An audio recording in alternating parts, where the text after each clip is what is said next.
So, first of all, thinking about my creative process really began my thinking into how I see my work, how I group my work, what patterns I look for, what colours I look for, what selections, and it's a photograph I always come back to because I feel there's always some development to be had in it.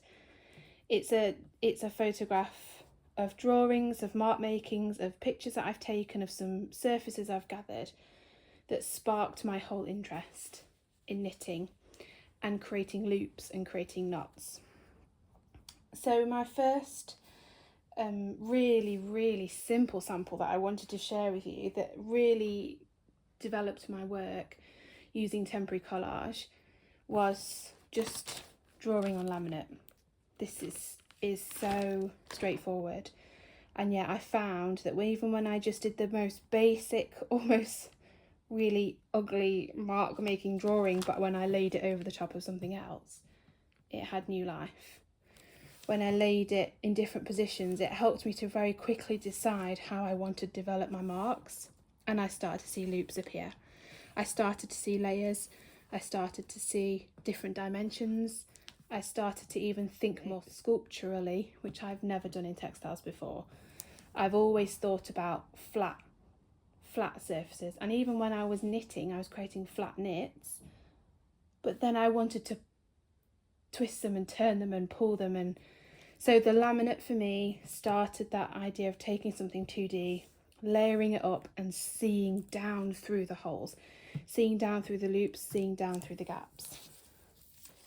Other samples that have developed my knowledge in this course has been embroidery and weaving. These are just two of my samples that I feel reflect me, but they are also developed a little bit. So for me, weaving was a completely new process. I understood, and I remember from my school days what weaving was, but I didn't feel like I really understood it. And when I started to learn about the vocabulary, the warp, the weft, how I then started to structure a weave together, and how actually I could see how it became a fabric. This is denim and all sorts of unusual materials, kind of, and just bits woven through. But my loom here is actually a macrame net underneath. So, and then from here I could go and weave on my garden gate, and I could see the beginnings of a loom in the vertical lines on my garden gate, and then I could weave through them. So weaving for me was a completely new process that I hadn't really delved into much before.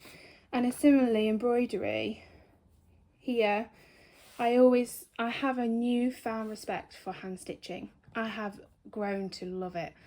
I always preferred to go for a machine because I thought it was quicker, it was easier, I could get to the outcome, and actually the process of embroidery for me has been really valuable. And I've been using, what I've really enjoyed and linked it back to my mark making, is using my needle to draw with, and seeing that I could draw the marks that I was drawing in my sketchbook, I could draw them on my fabric, and then I could use my embroidery to join things together. And some of my developed samples later on in knit are where I've got different selections of knitting that are free-formed, and then I've used embroidery to sew them together. And I was really interested in the contrast between the thin joined marks and the thick dense marks.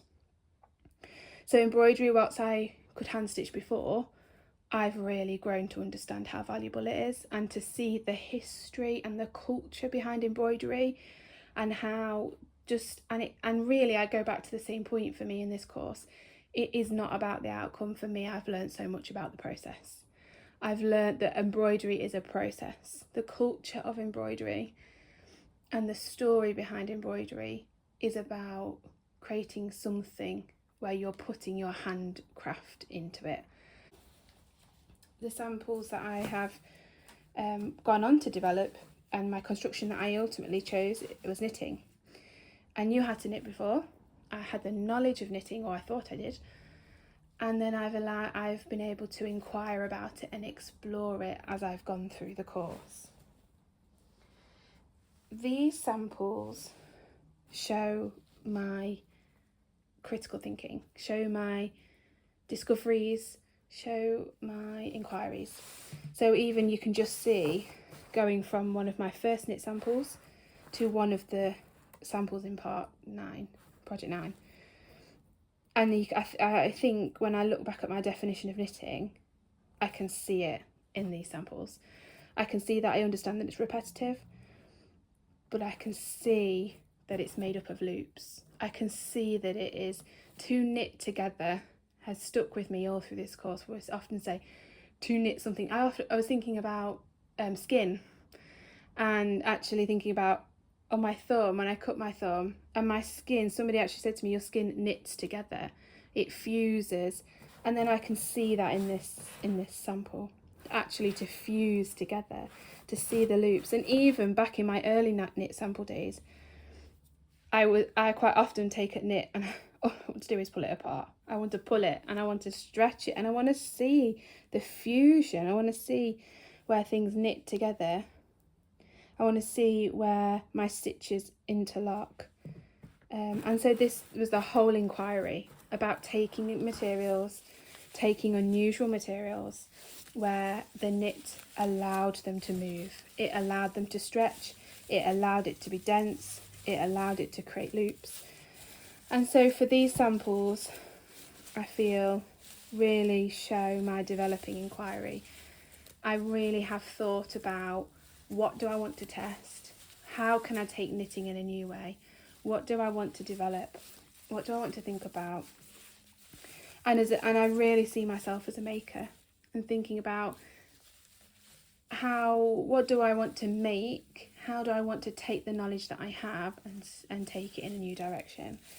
So for these are 3 samples that show my development through the knitting process, and how I can really see how I've grown as a student, as a learning student through this.